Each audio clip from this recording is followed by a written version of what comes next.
সতী আর সুভাষ, সুভাষের চাকরি সূত্রে তারা দেশের বাইরে থাকে, যেখানে সুভাষ চাকরি করে সেখানেই থাকে।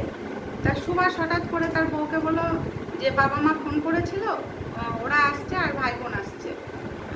তো বউকে বললো কি কি বাজার করবো একটু বলে দেবে, বাজারগুলো যদি বলে দাও তাহলে নিয়ে আসি, কি আছে না আছে আমি তো জানি না।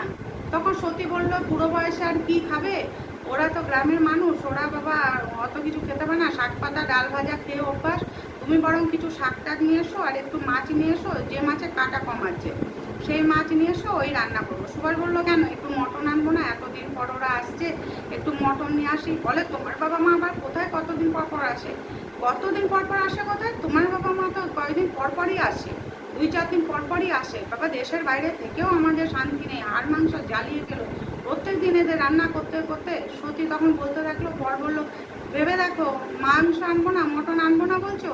তখন সতী বলল এর বেশি যদি আনো, আমি যা যা বলে দিলাম তাহলে কিন্তু আমি রান্না করবো না। তা কী করবে সুভাষ, গেল বাজার করতে, বাজার করে নিয়ে এসছে, বউ যা যা বলেছে তাই নিয়ে এসছে। নিয়ে আসার পরে যে রান্না বান্না করেছে বউ, রান্না বান্না করে দুপুরবেলা ঠিক খাবার একটু আগে এবার প্রথমে এসেছে শ্বশুর শাশুড়ি। শ্বশুর শাশুড়ি এসেছে, সে তো বাবা মা বলে প্রণাম টনাম করে ঘরে ঢুকিয়ে নিয়েছে। তার কিছুক্ষণ পরে তার নিজের বাবা মা ভাই বোন সবাই এসেছে। তখন তাদের দেখে সুভাষকে বলছে কি গো, বাবা মা এসছে, আগে তো বলনি যে আমার বাবা মা আসবে।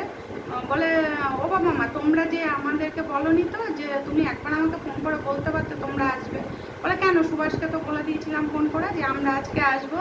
সুভাষ বললো কেন, আমি তো বললাম বাবা মা ভাই বোন আসবে, তুমিই তো বললে যে ঠিক আছে আসুক, যা যা বলেছো আমি তাই তাই বাজার করছি। এবার সুভাষকে গিয়ে বলছে তা আমার বাবা মা আসবে সে কথা তো বলনি, আমার ভাই বোন আসবে সে কথা তো বলনি। তা আমি তো জানি তোমার বাবা মা আসবে, আমি তার জন্য বলেছি মটন আনতে হবে না, তারা কি মটনের হাড় চিবোবে, তা আমার বাবা মা আমার ভাই বোনের জন্য মটন আনতে পারলে না। বলছে বাবা তোমার বিপরীতে গেলে তুমি কি আমাকে আস্ত রাখতে, তাই জন্য তুমি যেরকম বাজার করতে বলেছো আমি সেরকমই বাজার করেছি, তাতে কি দোষ আছে, আমার বাবা মা যদি এইসব খেতে পারে তাহলে তোমার বাবা মা ভাই বোন কেন খেতে পারবে না। সুভাষ এই কথা বলার পরে বউ তো খুব রেগে গেছে, দুপুরের খাবার তাদের খেতে দিয়েছে, খেয়ে বিকেলবেলা তারা তো এক ঘরে শুয়ে আছে, তারা বিআই বিয়ান সবাই এই গল্প করছে। এবার সুভাষের সঙ্গে সত্যি খুব ঝামেলা হচ্ছে ঘরে, যে তুমি আগে থেকে কেন বলোনি যে আমার বাবা মা ভাই বোন আসবে, তাহলে একটু মটন আনতে, আমার ভাই বোন এসেছে বাবা মা এসছে কতদিন পরে, তাদের জন্য এই মাছ মুছ খাওয়ালাম, তাও এনেছো কাটা পোনা মাছ। বলে কেন, আমার বাবা মাকে তুমি খাওয়াতে পারতে এগুলো, নিজের বাবা মাকে খাওয়াতে গেলে এত কষ্ট কেন তোমার।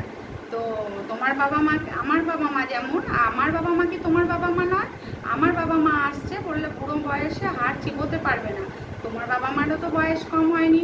সুভাষ যখন বলেছে তখন বলছে হ্যাঁ বয়স হয়েছে তো কী হয়েছে, নরম করে প্রেশারে সিটি দিয়ে দিতাম ঠিক তারা খেতে পারতো। তারপরে আমার ভাই বোনও তো এসছে, ওদেরও তো ইচ্ছে করে দিদি বাড়ি এসে একটু মটন খাই। তখন বলছে ও তোমার ভাই বোন বাবা মায়ের ইচ্ছে করে, এতে তোমার সম্মানে লাগলো, আর আমার বাবা মা বুঝি বাবা মা নয়, আমার বুঝি ইচ্ছে করে না আমার বাবা মাকে ভালো মন্দ খাওয়াতে। যতবার আমার বাবা মা আসে ততবার তুমি এরকম শাক পাতা একটু চারা পোনা কাটা পোনা এসব খাইয়ে আমার বাবা মাকে পাঠিয়ে দাও। আমিও তো একটা মাত্র ছেলে, তাদেরও তো ইচ্ছে করে আমার কাছে 2 দিন থাকতে, আমি তো সময়ের অভাবে যেতে পারি না, তাছাড়া তুমিও গ্রামে যেতে চাও না। সুভাষ যখন সত্যিকে এই কথাগুলো বললো, সত্যি তখন বুঝতে পারলো সত্যি তো আমি তো খুবই ভুল করেছি, ওকে আগে জিজ্ঞেস করা ছিল কার বাবা মা আসছে, আর বাবা মায়ের মধ্যে তফাৎ করাটাও আমার উচিত হয়নি। বাবা মা তো সবাই সমান, ওর বাবা মা আমার কাছে যেমন আমার বাবা মা ওর কাছে তেমন। তা আমি যদি ওনার বাবা মাকে, ওর বাবা মাকে না ভালোবাসি, আমার শ্বশুর শাশুড়িকে ভালো না বাসি, তা সুভাষই বা কেন আমার বাবা মাকে আমার ভাই বোনকে ভালোবাসবে। তখন সে শ্বশুর শাশুড়ির কাছে এবং তার স্বামীর কাছে ক্ষমা চাইলো যে আমার ভুল হয়ে গেছে, যে আমি এরকম সত্যি আমার করা উচিত হয়নি, বাবা মাকে তফাৎ করা উচিত হয়নি। শ্বশুর শাশুড়ি যেরকম বাবা মা, নিজের বাবা মাও সেরকম বাবা মা, 2 চোখে না দেখে 1 চোখে দেখো, দেখবে নিজেও ভালো থাকবে, বাবা মায়েরা অনেক আনন্দে থাকবে, ভালো থাকবে, এবং স্বামীরও ভালোবাসা পাবে, এবং স্বামীর চোখেও তুমি খারাপ হবে না।